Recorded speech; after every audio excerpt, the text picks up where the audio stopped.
Are you awake? I thought I heard you get up. Yeah, I'm awake. Sorry, I just can't sleep. Are you thinking about him? Yeah, a bit. You should get back to sleep, my love. I'm fine. No, it's okay. What else is on your mind? I don't know, it seems weird, but I had one of the most vivid dreams of my life. I saw a fox on a snowy mountain, just looking confused and worried. Those eyes, I can't get those eyes out of my head. She was running in the windy snow, looking for something. Do you think it has to do with you and what's been going on? I don't know. It was just a dream, Rachel. They're not meant to make sense. A lot's happened the past couple days, that's all. Well, if you're not going to sleep anyway, you should tell me. I want to hear. All right. So, not far from her home, she followed that path to something unexpected. She couldn't stay, though. She had to find her other 2 children.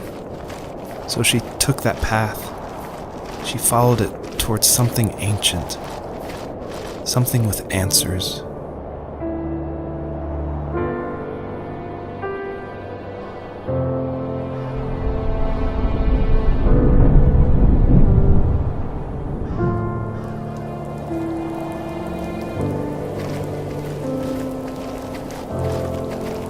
The fox looked high and low, searching for any sign of her cubs. Points of light showed the way to this ancient tree. It was as if each one had a story to tell, all their own. The land was trying to tell my story, too. I felt like I was right behind her the whole time.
As a kid, did you ever do show and tell in your class?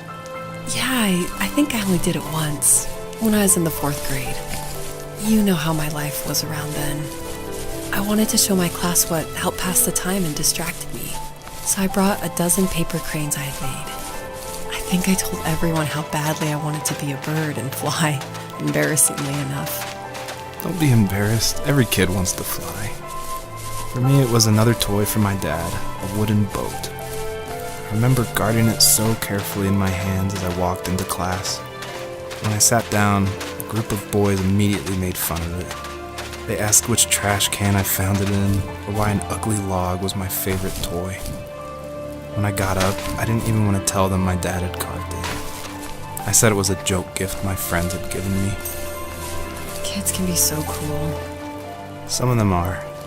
I shouldn't have let them get to me, but it did. It's amazing we bounced back at all. He was kind of the manly man type, but one thing that still surprises me is his vase collection. Some guys collect shot glasses of all the different places they were stationed at, but my dad wanted jars and pots. I think underneath his rough appearance, he was gentle, and he admired craftsmanship above all else. He never talked about the places he was stationed at, but he loved talking about how unique each piece of pottery was.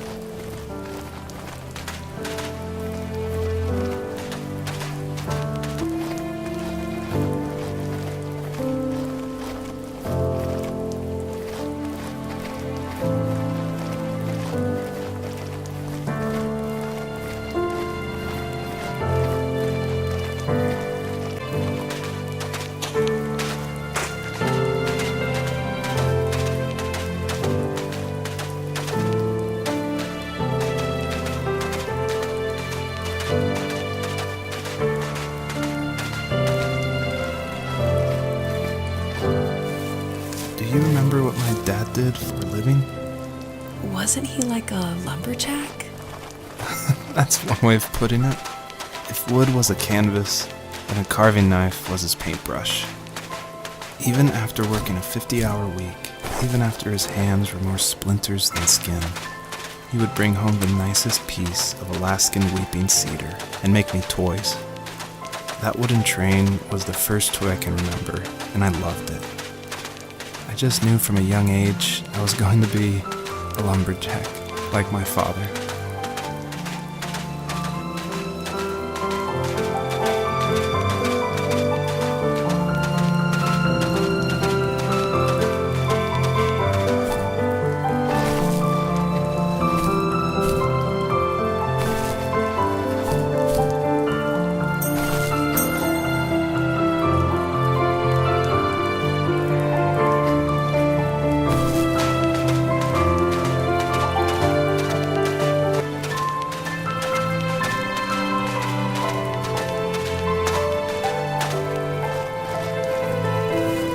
Usually those kids would leave me alone, but somehow they could tell I was different.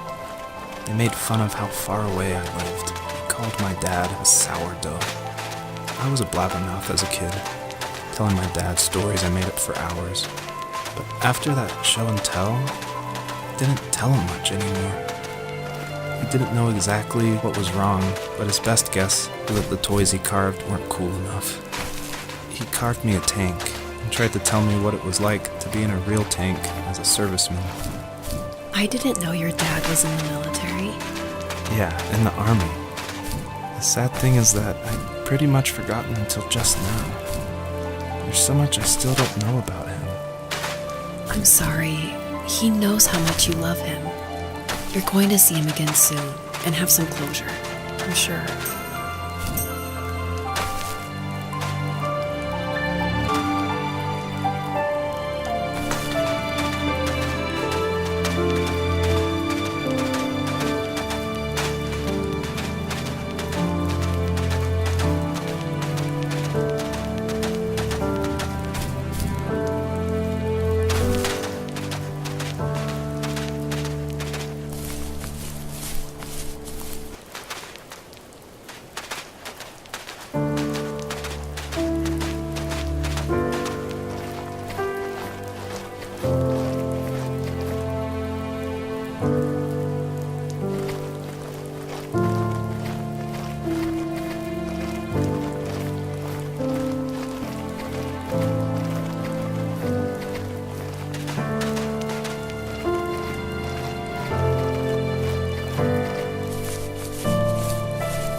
more I withdrew. I asked myself, why talk to anybody anyway? Why bother when I'm happy by myself? I started drawing a lot, mostly animals I saw in the woods by my home. I then imagined designing my own hideouts with things like TVs and pantries full of chips and cookies. I think that idea of leaving home and drawing blueprints started my career. I found a lot of... I'm not surprised, but I did the same thing, you know? There's something special about having a place to call your own. And now look at us. Well, you count renting in an overpriced city. It's as close as we can get for now.